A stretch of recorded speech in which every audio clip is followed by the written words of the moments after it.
Sun pictures கலாநிதி மாறன் பெருமையுடன் வழங்கும் தனுஷ் நடித்து இயக்கும் ராயன் ஜூலை 26 முதல் உலகமெங்கும்.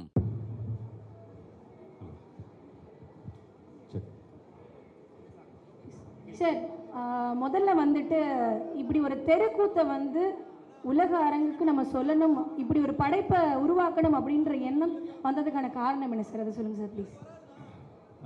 கண்டிப்பாக இங்கே இருக்க என்னோடய சீனியர் ஃபிலிம் மேக்கர்ஸ் நிறைய பேர் இருக்காங்க.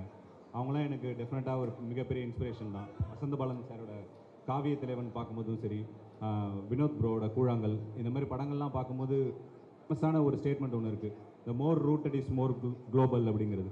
ஸோ அப்படி மோர் ரூட்டடாக போகலான்னும் போது என்னோட மண் சார்ந்த என்னோட ஊர் பக்கம் ரொம்ப ஃபேமஸாக இருக்க தெருக்கூத்து கலையை மக்கள்கிட்ட சொல்லணும் அப்படிங்கிற ஒரு எண்ணம் தான் இந்த படம் பண்ணதுக்கான காரணமாக இருந்தது. இந்த படம் பண்ணுறதுக்கு இன்னொரு முக்கியமான காரணம் என்னென்னா, தெருக்கூத்து கலை அழிந்துட்டு வருது, அந்த கலைஞர்கள்லாம் ரொம்ப கஷ்டப்படுறாங்க, சாப்பாட்டுக்கே வழி இல்லாமல் இருக்காங்க அப்படின்னு வேற ஒரு கண்ணோட்டம் இங்கே வர்றது மூலமாகவும் சின்ன சின்ன ஷார்ட் ஃபிலிம்ஸில் அப்படிலாம் இருக்கிறது. அதை தவிர்த்து வேற ஒரு விஷயங்களை காட்டணுங்கிறதுக்கான முயற்சி தான் இந்த படம்.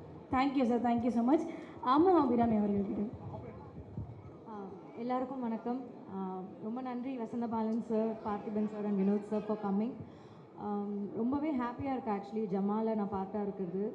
படம் லைக் இப்போ எங்களை மாதிரி ஆர்டிஸ்டோட ஒரு ஃபவுண்டேஷன் கூத்து, தெருக்கூத்து இதெல்லாம் தான் இல்லையா, அவங்களுக்குலாம் ரெக்கக்னிஷன் கிடைக்குதான்னு பார்த்தா இல்லை. ஸோ அதுக்காக ஒரு ஹானர் மாதிரி தான் எங்கள் படம். And I am really happy to be a part of such amazing creation. And Chetan sir, Pari sir, Ilaiyaraaja sir, so இந்த மாதிரி ரொம்ப பிக் நேம்ஸில் நானும் ஒரு சின்ன பார்ட்டாக இருக்கிறத நினச்சி I am really happy. Thank you sir. Chetan sir, உங்களை எங்கள் ஃபேமிலியில் ஒருத்தராக நாங்கள் பார்த்துட்டு இருந்தோம், எங்கள் அப்பா மாதிரி. இப்போல்லாம் கொஞ்சம் டெரராகவே பார்க்குற மாதிரி இருக்குது. இதுக்கு என்ன காரணம் சார்? ஏதாவது பர்டிகுலர் ரீசன் வச்சுருக்கீங்களா? நான் காரணம் இல்லை, அது வெற்றிமாறன் தான் காரணம். ஆக்சுவலாக எல்லா மாதிரி ரோல்ஸ் பண்ணணுங்கிறது தான் ஒரு நடிகனுக்கு எப்போவுமே ஒரு ட்ரீமாக இருக்கும். பட் எனக்கு என்னன்னு தெரியல, எப்போவுமே ஒரு சீரியஸ் சாஃப்டான கேரக்டர்ஸ் தான் கொடுத்துட்டு இருந்தாங்க. வெற்றிமாறன் தான் அதை பிரேக் பண்ணார்.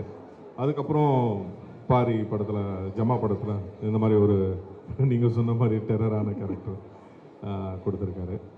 ஐ hope I lived up to his expectations. Thank you Pari sir, thank you team.